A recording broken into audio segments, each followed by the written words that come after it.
And so I am Lana McCara. I'm the president of this chapter, the Northeast Florida chapter of Sisters in Crime. And I just have a few announcements. Next month, we will not have a meeting because it was July 4th weekend. And we're not, going to interrupt the weekend. And we also don't like Jacksonville traffic on 4th of July weekend. The next meeting will be August 3rd. John Tonsick will be speaking on the magic of fighting fraud. He is a forensic accountant, and he's going to talk about what that means, how people are caught doing wrong things with their books, and to help us understand how someone would actually go about committing fraud, because we are writers, not crime doers. And so we don't know how they do it. We need to know. So John will be here on August. Now, I believe he is a Zoom presenter. He's going to be a Zoom. Mark your calendar for October 5th. We just got finished with a planning meeting for the October 5th event, and it is going to be amazing. It's going to be a one-day event. It's on Saturday from 10 to 4. We've got a speaker coming in, Denny Bright. She's talking about writing dual timeline. She just sent us her agenda of what she's going to speak about. Oh my goodness. I mean, she's going to pack a week's worth of stuff into one day. It's really going to be amazing. So if you're a member in good standing, paid in full, you get a discount on that. So all that's going to be coming out in August. And we're going to be working through the summer getting that ready. June 22nd, which is, I believe, 2 weeks from today, I'm going to be teaching a full-day workshop at the Live Oak Library in Live Oak, Florida. It's called the Swanee River Regional Library, and it's free of charge because it is at the library. And I'm going to be talking about how to write a novel in a day. Not that you can write a novel in a day, but I'm going to spend the whole day talking about writing a novel. So if you're interested in that, you can email me or just show up at the Live Oak Library at 10 o'clock, June 22nd. We'll be there. All right, today I'm excited to welcome Tonya Oxendine to our meeting. During Miss Oxendine's 30-year career, she endured traumatic challenges, including harassment, rejection, stereotypes, and prejudice in a man's world. Instead of seeking help, she thought she could handle her mental health challenges on her own. That's what military leadership does. Rise, difficult it becomes to show any weakness, as if that were a weakness, but yes. In 2012, during deployment in Afghanistan, everything came crashing down and she just couldn't take it anymore. And still, 2 years passed before Tonya finally sought help. The Wounded Warrior Project Talk program gave her the connection she needed, and now Tonya travels the world to help others heal and find peace by sharing her story. Tonya, welcome. Thank you.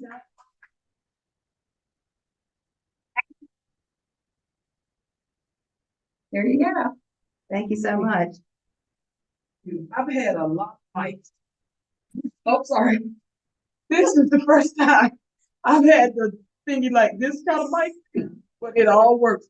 Can I flip it or do I need it? You can, if you could put it maybe under your pen or something, or maybe Do this little cute little thing. yeah. It's more about the Zoom, right? Yeah, it has to be to the computer. Yeah. Yeah. Zoom. There you go. Yeah. Just don't step on your own cord. Don't step on. I'm so sorry about that. Hold on, let me fix that.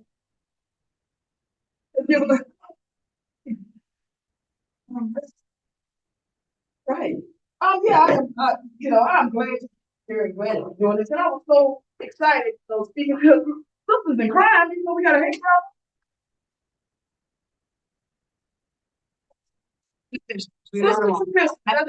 All right. So yeah, this is exciting for me. It's my first time doing something like this in a group like this. So when I heard sisters in crime, it's kind of like, in the military and you get the bond together and do all these wonderful things. So I'm just Like, right, but how you stand and take a picture of that, y'all shaking. I'm just excited to be here today. So thank you, Nat, for having me and Miss Elaine for keeping me in good standing with all the emails and making sure where I'm supposed to be at and what time. It was easy to find. Here. I'd like to also take some time to introduce you, and sir, and to my to my. I've known her since what grade? 10th grade. We're still friends, and that's Linda Hancock, and she lives here in Jacksonville now, and she came out to support me today, so I'm so thankful for that. And we kept in touch throughout my entire time in the military, and still good friends to this day. So I appreciate that. And actually, my son just called, and he said, "Oh, y'all are together." I hope I can have a friend that long as y'all have been friends. Yeah. So again, it's good to be here today, and um, this young man, this young gent here, just on say St. Augustine, right? Yeah, so you looking pretty good with that St. Augustine shirt on. Now, and the ladies look even better. Yeah. Now, I don't know if y'all know this or not. I'm sure the ladies definitely know that women are very practical, right? Very practical people. So much, in fact, because I heard this lady one day, a group of ladies, as a matter of fact, and they were talking. One of the ladies said, I and I didn't want to marry a man for his money. That was the only way I could get him. Right. Yeah. That's what I hope I get to do today is be a little practical. People here today talk about things. And first, I want to say that alarm kept going on. And be honest, how many people was getting on your nerves? Just a lot of it. Like, she's like, yup, right. Well, I did that on because that alarm finds that in sexual assault. Every 68 seconds, someone is being sexually assaulted. 75%. Therefore, they are unsolved. They're unsolved. I remember a few weeks ago, a friend of mine, not this friend, another friend, had invited me out to lunch. And I was running late, and I'm walking along, and I was running late, and I was walking so fast that I could hear my footsteps on the pavement, right? And as I'm walking along and hurrying up, and I look over to the left, and something kind of caught my attention. I stopped.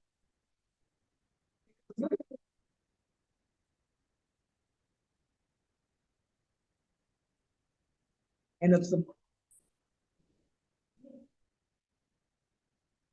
I remember it was several years, 6, 7, 8, 9, 10.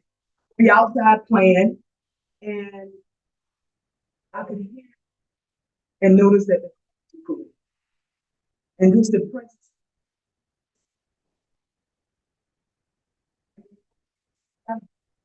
My heart would be pounding, and it felt like a drum roll or something.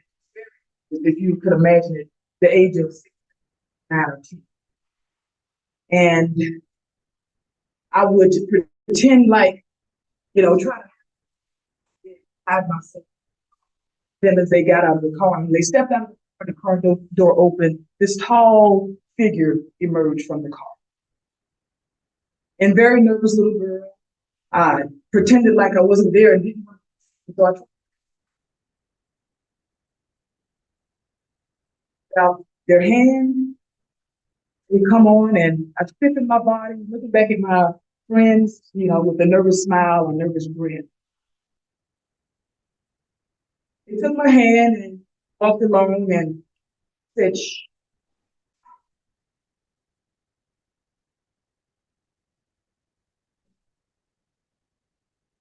He took my hand. And I tried to get,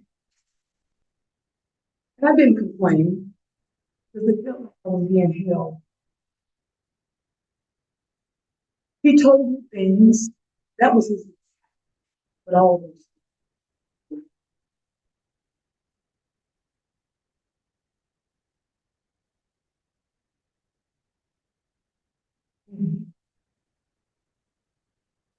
He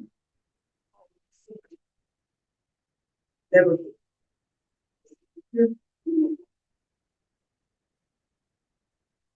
Was only 6, 7, 8, 9, 10. He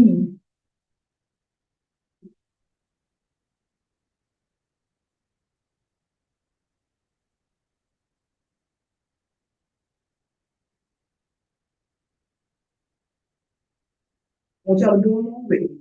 Faster than a speed, more powerful than a locomotive. Look up in the sky. It's the bird. It's the plane. It's Superman. You got it. It's Superman.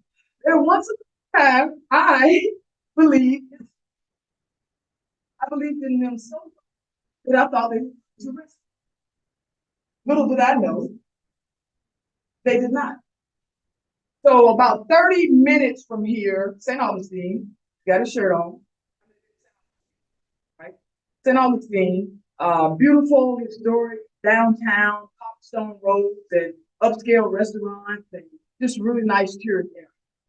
So as a little girl, if you, and still to this day, most of it, if you drive about 10 minutes to the west,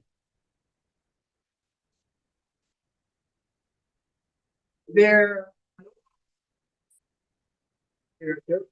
and roads and no upscale restaurants. There are maybe selling fish dinners out of their car. And they're like, so what? I know, but come to think of it, those fish dinners were, yeah, pretty good. Yeah, I grew up in St. Augustine, born and raised in St. Augustine, about 30 minutes. And I lived on a dirt road with old, and we didn't have much. And we didn't have air conditioners. I don't know if some of y'all know take a no. So we can get through the summer when it's hot. Okay. Cheese sandwiches made out of government cheese. Yeah. I told y'all talk about government cheese. And some of y'all know what I'm talking about. Yeah, big cheese. Right. So yeah, and my mother was a single parent of me and my brother. And like I said, we were poor on stamps and welfare, and we have to run those big extension cord like this white big orange extension have to light it so she can scrape up enough money to pay the electric bill. So it was some tough times, hard times, and it seemed like every time I turned around, there were always no sounds and evidence of physical and a lot of physical, especially on children and women. So I definitely noticed it, endured a lot of this. And it's to live in a household like that, environment like that, not healthy for anybody, right? And I remember, again, just feeling like there was no escape. Like there were all, for me, always sounds of fighting, yelling, screaming, hugging. No one should, especially. So I knew I had to leave that. I had to get away from the dirt roads, from the not having electricity. I had to get away from all the yelling and blackened eyes and the cousins. So I did, and I joined the army. And I was glad because for me, that was the beginning. That was something better for my future. I needed to make my future better. And although I was sad to leave my mom, knowing that she would still endure that heartache and that abuse and just adversity, I had to do something that was benefiting me. So I joined the army, and as a child, also happened to be in the army. Now, I absolutely love serving my country. I love serving because it's not bad people that do bad things to other people. So I hid those traumas. I hid behind those shadows. I can't believe this. In fact, that, I would, props, I would, like young people around your neck and, you're pretending like fly around the house and a superhero, right? And I did that all the time, just like any other kid would do. I would also take like a mask, and I would take that mask, and I kept this mask on for so many years. And I hid behind this mask for so many years. I hid behind these trying to the unspoken secrets. I hid behind the shadows of all the things that happened to me.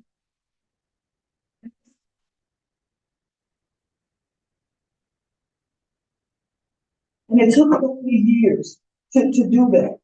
Now I don't want y'all to think that I walk around with an ass. But somebody would take me to a quiet room. Right. And what I want you guys to get out of this is, I put your character, like you to take that to yourself. Because to be a superhero, you don't need a cape to be a superhero. You don't need a mask to be a superhero. For me, it's believing in your superpowers of character, the superpowers of your action, superpower of love. That's a superpower. That's what I believe in mostly, the superpower of love. And despite all that happened to me, I had a long Army, and I had several leadership positions from a drill sergeant to the 82nd as a master. And yes, that means I jumped working with airplane 77 times. When you do something like jump on an airplane 77 times, definitely keep counting. Yeah, I now I in 2000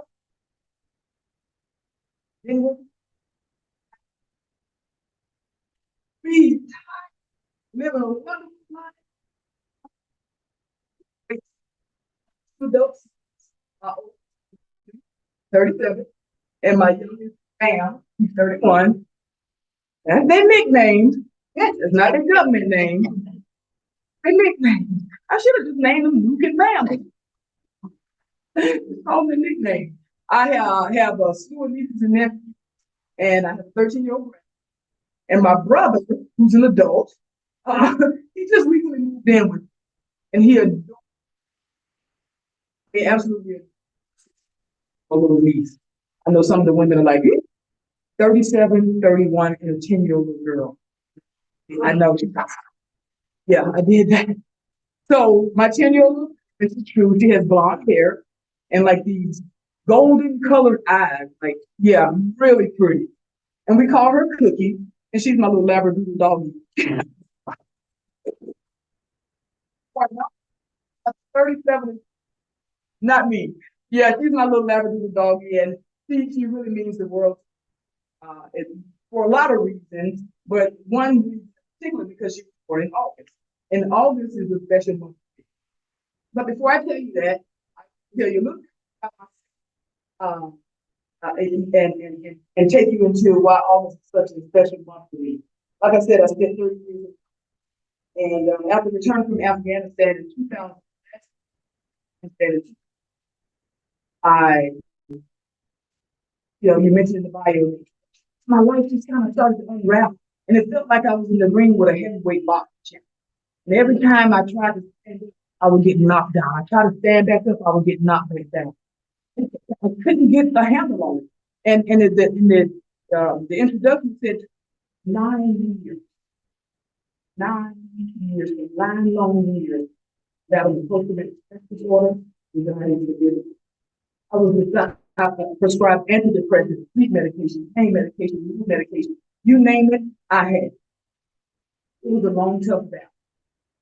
And then came the superpower of love.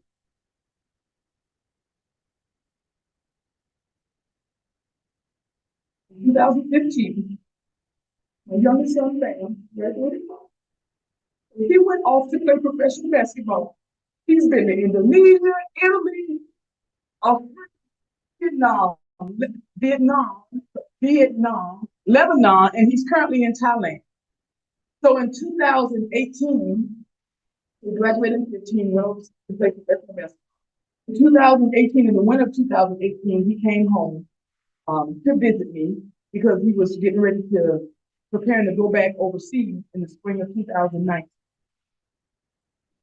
So he's home, he's visiting me, and I never that Bam was home because my life was such a blur. It felt like I was in this rainstorm, like my soul. And I'd been gone for 3 years. And I didn't even notice that he was back.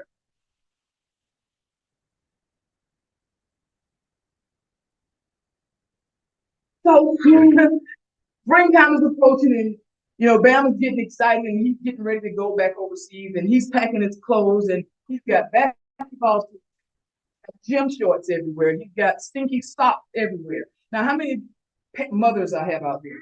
Yes, no matter how depressed, how sick or tired you are, you're like, if y'all don't clean my house up, it's gonna be right. Some say, now you got to keep the house clean, right?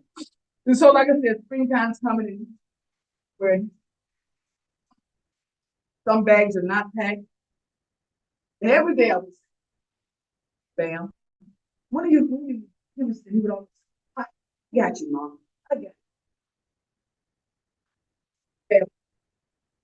Bam, Bam made me feel victim. And literally, take me out of bed. He would literally take me back and carry me downstairs, outside, because I was in this relentless rain. He would literally, hey, just to make sure that everything was okay. And I remember one day he got me on his back and walking down, down the hall upstairs, and I look over and his room is spot. And I knew that he was getting to me. His time was coming. And it took everything in me to muster up the to say, when are you leaving, Bam? And he looked back over his shoulder and he said, Mom, I'm not leaving. I'll stay here with you. And I love you too much, Alex. The boy stayed with me for 2 years. 2 years out of the prime of his basketball career to make sure that his mama was okay. That's the superpower of love. Only a superhero. Stayed with me for 2 years. You see, that's why August is such a special. Because in August 19th, wearing a watch, girl, baby.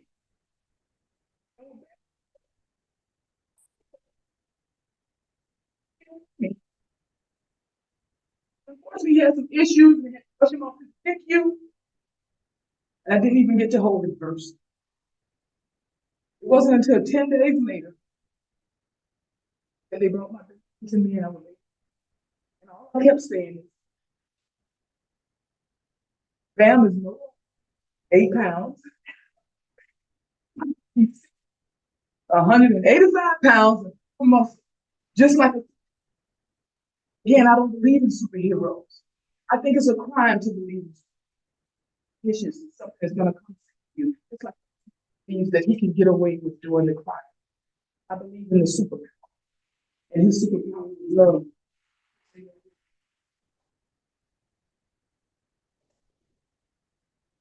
Both my sons, were there.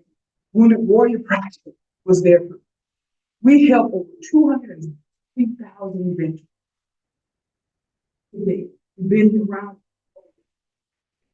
260,000 veterans with physical resources, physical health, mental health, employment resources. They help where I could get some care. That if it wasn't for them, my sons, you know, if it wasn't for me reaching out, I also got some help from a very special. I got a boyfriend. I got a boyfriend. Got me a boyfriend. I met this gentleman about 4 years ago. He's an Army Ranger, retired Army Ranger, spent 32 years in the Army. And we went on our first date about 3 years ago, and he said, "No, I got a confession. I have to tell you, I've been watching you, Fred. Hey, just throughout the movie." Oh, I'm sorry, Mr. I'm sorry. Thank you. You just let me know. Throughout that military career, I've been watching you for about 17 years. And he said, "I used to love to see you out there with your troops, training your troops and running out with your troops." He said, "I would wait until," he said, "I love to boy, she was like a gazelle. She is fast, fast, fast, like a gazelle." He said, "I used to be over there saying, 'Boy, look at that gazelle go. There's a gazelle. Go gazelle, go gazelle, go." And guess what he called me today? Gazelle. No, he's fine. Yeah, he's wonderful, and I appreciate my family, my friends, the medical, and of course the project for being there for me, heal, so that I can continue to help, so that I can continue to go out and speak and share my story, the hopes of helping someone else. I've lived for 58 years, and I have learned. I really have. I wore this cute dress today. So I need y'all to see a little yellow sunshine. Yeah, because I feel good. I feel bright. Any things are good. I still think, go to counseling every month. I still take my meds on time, but I feel good. I feel bright. If it wasn't shining today, the rain, you all today. With my story. Got the alarm analogy there. Yeah, so 58 years of this earth, and I've learned a lot. And I've also learned that life is not a second chance. That we'll get a fresh start to heal, fresh start to talk about those secrets. Don't hide behind those secrets, hide behind the man. A fresh start. I know you're gonna get something about fresh start. Shine bright like a star. Your head in, your toes. That's my family. Family's not be. Oh, just helping me shine brighter. Just like I am so. I'm so. I'm gonna be crazy to hear it.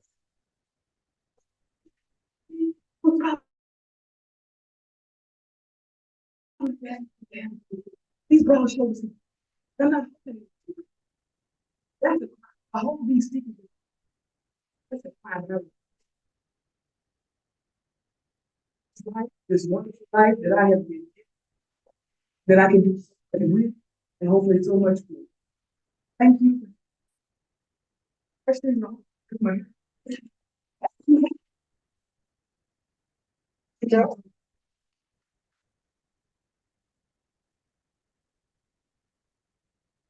it lasts pretty good. So if there are any questions, and I got a fellow veteran in the back, first sergeant. Yeah, I was a command sergeant major. Yeah, so thank you so much for your service. Any questions? Mm-hmm. It is. Mm-hmm. Right. So both, we have both. So we have non-clinical programs, like Lana mentioned, the talk program, where they call a representative or non-counselor, but a representative will call you once a week to talk to you mental issues and struggles and things of that nature. So you get a call about once a week for It's 2 months. Base our care and our resources on whatever the veteran needs. So if you need to get it 60 for a year, to get it for a year. We also have clinical, which like I was involved in, clinical treatment. We have 4 world-renowned hospitals called Warrior Care Network. Boston, no, let me forget it. Boston, Atlanta, Chicago, and Los Angeles. I went to a care facility in Atlanta, Georgia, the Emory Hospital. Heard of that, Emory Hospital? Yeah. And we also partner and have collaboration with the Veterans Administration. But yeah, so some things are outsourced. We also have a lot of our things that are in-house. Can't do clinical, mental health clinical in-house. That's non-clinical. What typically happens when a soldier is wounded and they can't go back into the military? What happens to them when they leave the hospital? So, great question. When a soldier is wounded, depending on the severity of, most times they are discharged because they can't do the mission anymore. Right?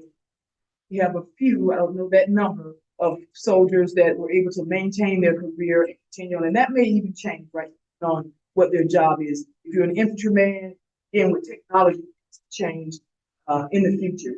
But most times they're discharged, and then their care is through the VA or through our organization, Warrior Project. Once they reach out to us, we're able to help them with their benefits, able to help them find employment, we're able to help them get back involved in the community with physical programs, mental health programs, retreats for couples, male retreats, female retreats. We have a gamut of opportunities and resources for the veteran.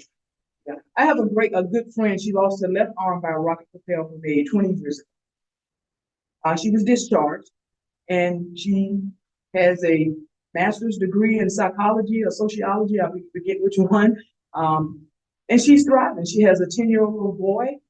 You know, she's thriving. She's doing well. A lot of us, we are. I mean, we still have our struggles, and that's why we continue to get the help. And that's why we have an organization like Wounded Warrior Project that's able to provide that help for us.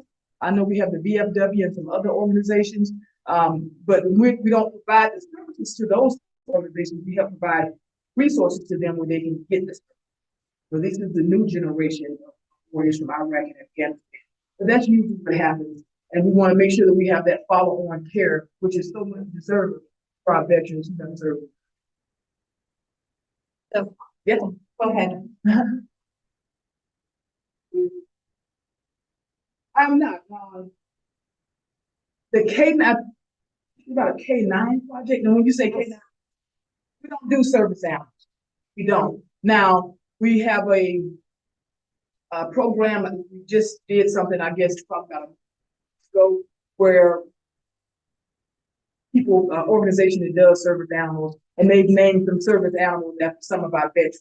You know, they kind of like a challenge, or they get in a pool or a competition, and they name some of the service animals after the veterans, but we don't have service animals for the veterans.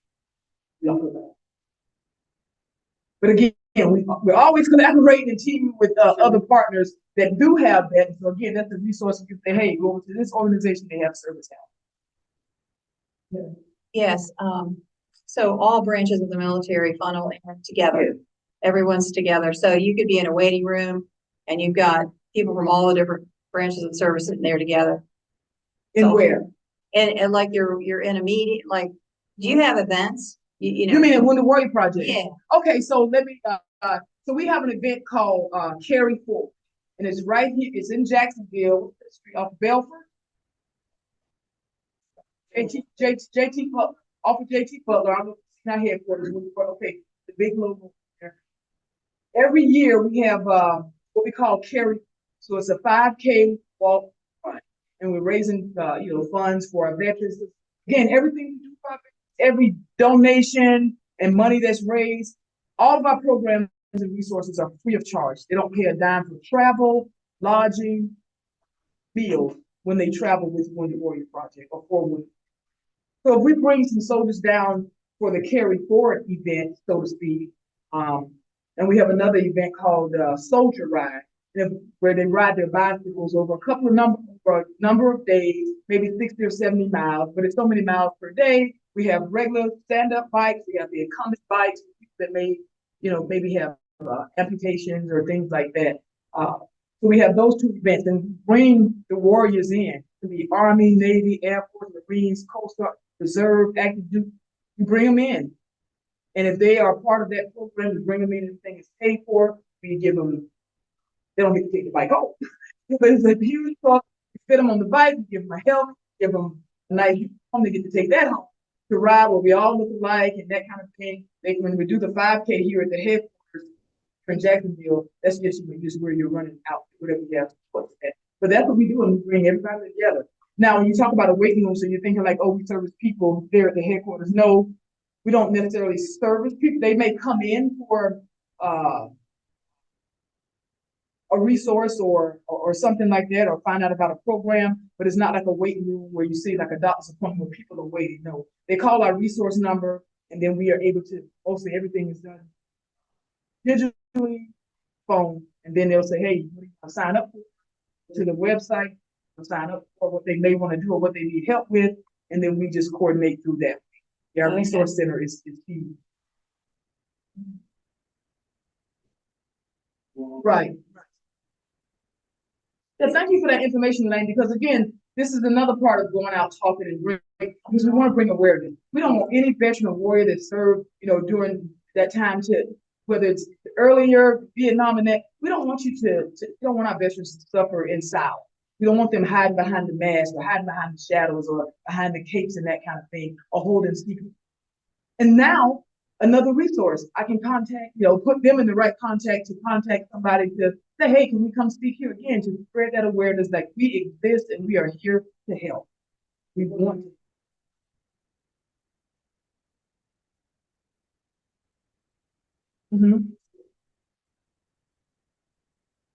Thank you. Thank you. Yeah. How does a soldier find out about you and get involved, like actually working in the organization more than receiving services, but how do they actually participate in Wounded Warrior? So we don't necessarily have a volunteer type of, but we have employees, of course, necessarily volunteer. The way somebody, if they wanted to volunteer, they can set up a fundraiser that will be our carry forward, that 5K race. And people do it all the time. We have high schools that do it, and they just come out, and their community come out, and they raise funds, and okay. So that's the way they can volunteer with Wounded Warrior Project, other than going to the website, woundedwarriorproject.org, and just looking and see what events are out there, because we welcome family members as well and friends of the community to those events. I don't pay for that part, but of course, it's a veteran and their family members, and it's a charge.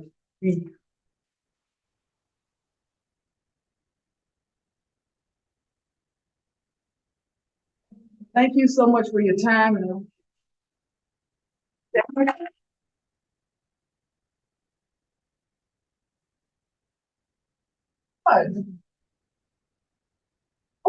I might be gonna sign up for that June 22nd. Oh, Yeah. Wow. Thank you so much. I really appreciate it. Lovely crowd this morning. Ross for sunshine. I would rather pad out, but I wanted to melt on my head. I know. That would be cute right here. Leave it there. thank you so much. Thank you so much. Yeah.